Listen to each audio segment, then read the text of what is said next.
C'est la nuit. L'obscurité a englouti tout ce qui l'entoure. J'ai traversé les couloirs de la vieille morgue, sentant chacun de mes pas résonner dans le silence. Les portes derrière moi semblaient fermées, mais quelque chose bougeait dans l'obscurité, quelque chose qui n'aurait pas dû être là. Morgue, un mot qui n'évoque rien d'autre que l'indifférence. C'est un endroit où les restes d'une vie humaine deviennent des statistiques et où le corps n'est qu'un objet à traiter. Et moi, James O'Connor, un jeune homme au cœur froid et à l'âme encore plus froide, je travaille ici depuis plus de 3 mois, nuit après nuit. Qu'y a-t-il de si terrible dans le travail habituel d'un agent de nuit dans une morgue? Croyez-moi, rien. Au début, tout semblait routinier. La vue des corps sans vie, le manque d'air frais, le silence noir. Tout cela est devenu si familier que j'ai cessé de ressentir la moindre émotion. Les premiers jours ont été tendus, mais ensuite, j'ai commencé à m'y habituer. Souvent, après une dure journée de travail, je me tiens devant un grand miroir dans la salle de sécurité et je me regarde, rien de spécial. Un visage pâle, des bleus sous les yeux, un beau costume qui ressemble plus à un pyjama pour les équipes de nuit, et une respiration haletante. Je ne me souviens pas de la dernière fois où je suis sorti à l'air frais, de la dernière fois où j'ai vu des gens. C'est devenu mon monde. Parfois, lorsqu'on se trouve au milieu de ces cadavres, on peut sentir qu'ils s'accrochent encore à la vie. Comment leurs yeux, bien que fermés, peuvent mystérieusement brûler d'une flamme inconnue. Je n'y croyais pas. Cela semblait n'être que mon imagination, mais cela ne pouvait pas expliquer ce qui s'était passé cette nuit-là. J'en ai entendu parler par un ancien gardien qui travaillait ici. Il m'a dit que rien n'arrivait par hasard à la morgue, mais j'étais trop jeune pour croire à de telles histoires. Toutes ces histoires de fantômes et d'âmes de mort qui ne trouvent pas la paix ne restaient pour moi que des histoires effrayantes pour enfants. Je savais ce que je faisais. Je travaillais, tout simplement. C'est tout ce que je faisais. Cette nuit-là, comme la plupart des autres, a commencé sans grand changement. Et je n'aurais jamais pu imaginer que ce mort que je soignais quelques heures plus tôt serait le premier sur la liste des choses que j'inscrirais dans ma mémoire comme un cauchemar qui ne s'arrêterait jamais. Il y a quelques mois, je suis venu pour la première fois ici, dans cet endroit qui est devenu ma maison dans l'obscurité. À l'époque, je venais d'obtenir mon diplôme universitaire et pour tout dire, je n'avais aucune idée de ce qu'était la vie après l'obtention du diplôme. Mes parents étaient heureux que je ne sois pas au chômage et m'ont soutenu à chaque étape. Ma mère, en particulier, me considérait encore comme un enfant qui devait comprendre que le monde n'est pas une idylle complète, mais un endroit où il faut travailler pour survivre. Bien sûr, je ne pouvais pas lui dire que travailler comme agent de nuit dans une morgue n'était pas ce dont elle avait rêvé pour moi. Pourtant, à l'époque, cela ne me semblait pas si mal. Après tout, j'étais mieux payé ici que dans un bureau ordinaire. Il y a quelques semaines, j'entrais dans la morgue, j'allumais les lumières, je vérifiais les papiers et je visitais chacun des cadavres froids et verts pâles qui gisaient dans leur conteneur. Ils semblaient attendre calmement d'être emmenés pour être incinérés ou enterrés. Ma tâche consistait à veiller à ce qu'ils soient conservés en toute sécurité et à contrôler les procédures techniques. Tout cela n'avait pas grand-chose à voir avec les personnes. Il s'agissait plutôt d'objets que je me contentais de manipuler et d'enregistrer. De temps en temps, un membre du personnel venait chercher des documents ou de nouveaux corps et nous échangions quelques mots sur le dossier. Personne ne posait de questions et tout le monde semblait se satisfaire de cette indifférence. Mais un soir, tout a changé. C'est alors que j'ai remarqué pour la première fois l'un des défunts arriver à la morgue quelques heures après mon service. J'ai essayé de l'ignorer,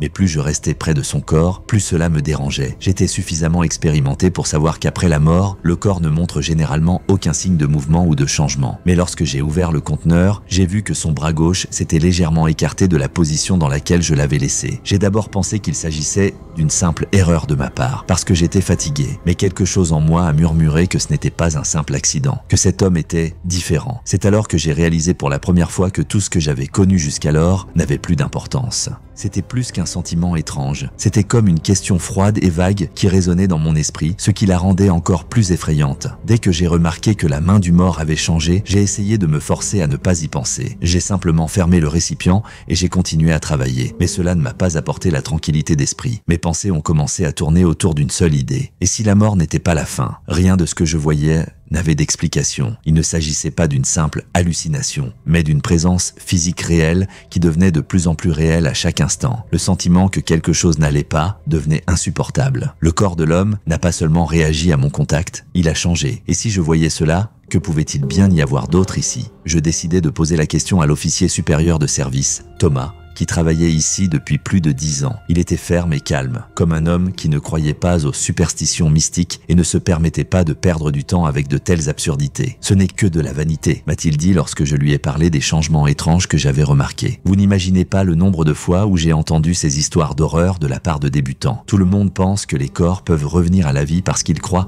que quelque chose bouge, mais en réalité, ce ne sont que des gonflements, des gaz et des processus physiologiques qui se poursuivent après la mort. Croyez-moi, c'est de la science évidence solide, pas du mysticisme. Mais il se trompait, je le sentais de tout mon être, quelque chose n'allait pas, et je n'arrêtais pas d'y penser. Même quand Thomas essayait de me convaincre que ce n'était que mes peurs. Il était plus âgé et j'aurais dû lui faire confiance, mais ce sentiment ne disparaissait pas. J'ai commencé à remarquer d'autres choses étranges. Des bruits de pas alors qu'il n'y avait personne dans le couloir, des objets manquants que j'avais laissés en place, et le pire de tout, des bruissements provenant de la morgue lorsque j'étais seul pendant quelques minutes. Mais ce n'était pas le pire. Le véritable changement n'a commencé que lorsque j'ai remarqué l'homme pour la deuxième fois. Ce même mort qui m'avait tant troublé. Cette fois-ci, il était allongé dans le même conteneur, mais son visage était complètement différent. Non seulement il avait changé de couleur, comme si le sang s'en était écoulé, mais ses yeux étaient ouverts. Je me suis figé, incapable de comprendre ce qui se passait. Je n'en croyais pas mes yeux. C'était un homme mort, mais ses yeux étaient éclairs, froids, avec un regard terrifiant qui me regardait directement. C'étaient des copies exactes du regard que j'avais vu dans le miroir tout à l'heure quand je me tenais face à moi-même. Seul moi, l'officier de service irresponsable, restais là, immobile, ne sachant pas quoi faire ensuite. Je ne pouvais plus travailler. Je ne pouvais plus être ici, dans ces murs, parmi les morts qui n'avaient pas le droit d'être en vie. Il fallait que je parte. J'étais sûr que cette nuit serait la dernière. Mais plus j'essayais de partir, plus il m'était difficile de le faire. Je ne pouvais pas arrêter mes pensées. Chaque pas, chaque regard sur le corps de cet homme me semblait de plus en plus réel, de plus en plus tangible. Et il y avait une ombre lourde et invisible sur mon cœur qui ne disparaissait pas même quand je fermais les yeux. J'ai essayé de quitter la morgue, mais dès que j'ai franchi la porte, j'ai été saisi par cette peur familière et terrible qui m'a ramené à l'intérieur. Mon corps ne semblait pas avoir la force de s'éloigner directement de ce que je venais de voir. Le silence régnait dans le couloir, si profond que le moindre son se répercutant sur les murs semblait terrifiant. J'entendais des bruits de pas, mais il n'y avait personne. Cependant, je suis retourné vers le conteneur où l'homme était allongé et je pouvais maintenant sentir sa présence commencer à percer mon cerveau à nouveau. Ma respiration est devenue lourde, mesurée, et ma main s'est tendue vers la porte. J'ai ouvert le conteneur à nouveau et il était là, encore une fois les yeux ouverts. Cette fois, son corps était presque inchangé, mais son regard était encore plus profond et j'étais sûr que ses yeux, il me regardait. Pour une raison, il me regardait avec conscience, avec la compréhension que j'avais manqué quelque chose d'important, quelque chose de très effrayant. J'étais terrifié, car je ne comprenais pas pourquoi ce corps était vivant dans ses sensations. Il venait d'être mort, ou du moins, je pensais qu'il était mort. Puis j'ai entendu un son. Au début, il était faible, comme le bruissement d'un papier glissant sur une surface. Puis un grincement de métal qui s'est progressivement transformé en quelque chose de pire. Les bras qui semblaient morts auparavant se sont mis à bouger, de plus en plus lentement, mais ils bougeaient.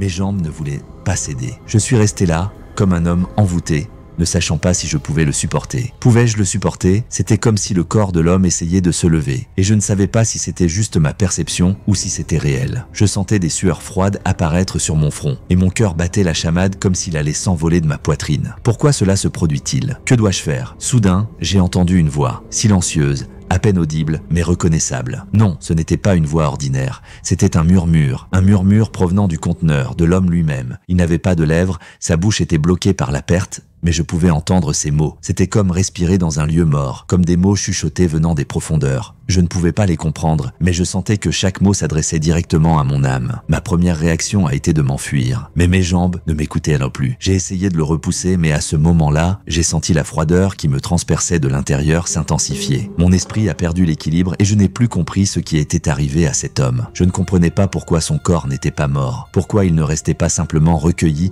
dans le froid et l'obscurité de la morgue. Finalement, je suis revenu à moi. J'étais pris dans une boucle terrible où chaque pas devenait de plus en plus difficile. Je me suis rendu compte que je ne pouvais pas sortir de cet endroit. Et puis, dans l'obscurité, je l'ai vu, un petit objet posé à côté du corps, que je n'avais pas remarqué auparavant. C'était un téléphone. Son écran brillait d'une lumière vive, presque artificielle. Il n'y avait qu'un seul message dessus. Tu ne l'as pas cru, mais maintenant, tu es avec nous. Je me suis rendu compte que j'en faisais partie. Le temps a cessé d'exister et toutes les règles que je connaissais se sont envolées en un instant. Je ne quitterai pas cet endroit. Et cet homme, il n'est pas seul. Ils sont tous là. Ils attendent. Je me tenais au milieu de cette morgue, sentant chaque cellule de mon corps remplie d'une terreur sans limite. La peur n'était plus une simple émotion. Elle était devenue une partie de moi. Une réalité vivante qui respirait. Le vent qui soufflait dans les couloirs me paraissait désormais hostile. J'entendais ces sifflements et ces martèlements qui devenaient de plus en plus forts, comme s'ils se rapprochaient à chaque pas que je faisais. Et ce n'était pas seulement le bruit du vent, non, c'était quelque chose de plus. C'était le murmure commun de tous les cadavres de cette morgue. J'essayais de trouver une issue, mais il me semblait que les murs se refermaient autour de moi. Chaque couloir, chaque virage me ramenait dans l'obscurité. Je sentais les portes métalliques froides toucher brutalement mon dos comme si elles essayaient de pénétrer dans ma peau. Il y a quelques secondes, j'ai essayé de sortir par la sortie, mais elle a disparu. Il n'y avait plus rien, comme si cet endroit n'existait pas. Et je suis resté ici, seul, au milieu de cadavres qui soudain ont commencé à devenir plus que des cadavres. Ce que j'ai vu ensuite, je ne l'oublierai jamais. Les corps ont commencé à changer. Je les entendais bouger lentement tandis que j'essayais de traverser la morgue. Mes pieds s'attardaient à chaque pas, comme si le sol sous eux devenait plus lourd, insupportablement amer. J'ai regardé en arrière et je les ai vus. Les morts étaient debout. Ils se déplaçaient lentement, mais leurs mouvements étaient obstinés, déterminés, et leurs yeux, tous les mêmes, morts, comme des miroirs sans âme, me regardaient. À un moment donné, j'ai remarqué une silhouette qui ne bougeait pas. Le corps de cet homme, qui restait mon cauchemar permanent, se tenait devant moi, sans détourner ses yeux des miens. Ils étaient rouges. Non, pas seulement rouges. Ils brillaient et je sentais que quelque chose me tirait à chaque respiration, à chaque mouvement que je faisais. Je savais maintenant que ce n'était pas une simple hallucination. Ce n'était pas un rêve ou une illusion de ma perception. Ces gens, ces corps, étaient vivants, ou du moins ils étaient plus que morts. Ils venaient vers moi, lentement, méthodiquement, comme s'ils connaissaient leur objectif. J'ai compris qu'ils ne voulaient pas seulement me faire peur, mais qu'ils me voulaient. Ils voulaient que je devienne l'un d'entre eux. Ma conscience s'est mise à exploser. Je sentais tout ce qui m'entourait tourner comme une roue, et je devins prisonnier de cette sombre réalité. C'est à ce moment-là que la peur m'a frappé si fort que j'ai senti mon cœur s'arrêter de battre pendant un instant, et que seuls des espaces noirs sans fin sont apparus dans ma tête. Je me suis mise à courir. Ma peau brûlait de sueur froide et chaque pas devenait plus difficile. Je ne saurais dire combien de temps s'est écoulé jusqu'à ce que je trouve quelque chose qui ressemble à une sortie. Ce n'était pas une porte, c'était juste une ouverture, comme une grotte sombre dans laquelle quelque chose d'inconnu m'attirait. Je n'avais pas le droit de quitter cet endroit, mais quelque chose en moi me disait de fuir. Alors je suis parti. Des corps sifflèrent dans l'ombre, leurs mouvements devenaient de plus en plus agressifs. J'ai entendu leur bruit, c'était plus que des pas. C'était l'écho de leur chasse, le sentiment qu'ils ne me laisseraient pas partir. Et puis je l'ai entendu à nouveau, le même chuchotement. Cette fois, ce n'était pas seulement dans ma tête. Il était tout autour de moi, pénétrant chaque cellule. Et j'ai compris qu'il ne s'agissait pas d'un seul homme, d'un seul mort. C'était bien plus que cela. C'était tout un endroit qui était vivant, qui palpitait. Et si je ne partais pas, je ferais partie de cette réalité sombre et impitoyable. Je ne pouvais plus respirer. Je ne savais pas où j'étais. Je ne savais pas comment j'étais encore debout, mais j'ai continué à avancer. Je sentais que quelque chose me suivait et ce quelque chose était juste là, tout près, très près. Les corps ont commencé à me suivre. Mes pieds glissaient comme la mèche d'un tonneau lourd sur le sol froid, et je pouvais à peine me tenir debout. Chaque mouvement de mon corps me causait encore plus de douleur. Je sentais mon cœur battre à tout rompre, et je pensais que je ne pourrais pas le supporter. Ma conscience se brouillait peu à peu, mais à ce moment-là, j'ai compris que si je ne m'échappais pas maintenant, je resterais ici pour toujours. Et je n'étais pas prêt pour cela. Cette porte que j'avais récemment franchie semblait être mon seul espoir. C'était comme la dernière frontière entre le monde des vivants et celui des morts. Quoi qu'il en soit, je devais quitter cet endroit. Ma main tremblante toucha la poignée froide, et je commençais à la tirer vers moi. Le silence régnait. Seule ma respiration le rompait. Soudain, une pièce sombre s'est ouverte devant moi. Je n'étais pas préparé à ce que je voyais. Il y avait des rangées de cadavres accrochés au mur, dans un état bien pire que ce que j'aurais pu imaginer. Les quelques autres personnes que j'avais vues dans la morgue se tenaient à leur place, et leurs yeux étaient étranges. Elles n'étaient pas mortes, mais elles n'étaient pas vivantes. Ils bougeaient, mais pas par leur propre force. Quelque chose les faisait bouger, comme une force invisible. La peur oubliée est revenue dans mon cœur, mais je n'ai pas eu le temps d'hésiter. Je me suis retourné et j'ai vu une autre sortie. Elle était là, vaguement visible dans l'obscurité. Je me suis précipité vers elle, et à chaque pas, même si j'étais au bout du rouleau, je sentais que je me rapprochais de mon but. Enfin, je me suis retrouvé sur les escaliers qui menaient à la sortie du sous-sol de la morgue. J'avais la tête lourde, chaque pas me semblait être le dernier, mais j'ai réussi à m'échapper de cet endroit terrible. Je n'arrivais pas à croire que j'avais réussi. J'ai couru dans la rue, en respirant à peine. Je suis resté dans l'air froid, sentant un calme m'envahir. Le temps et le lieu n'avaient plus d'importance. Je suis resté là, à respirer l'air frais, et j'ai senti la tension se relâcher peu à peu. Mon cœur, qui battait à un rythme extraordinaire, battait maintenant calmement. J'ai regardé le ciel et dans cette paix, je me suis senti plus libre que jamais. Mais une question subsistait dans mon esprit. Étais-je vraiment sorti ?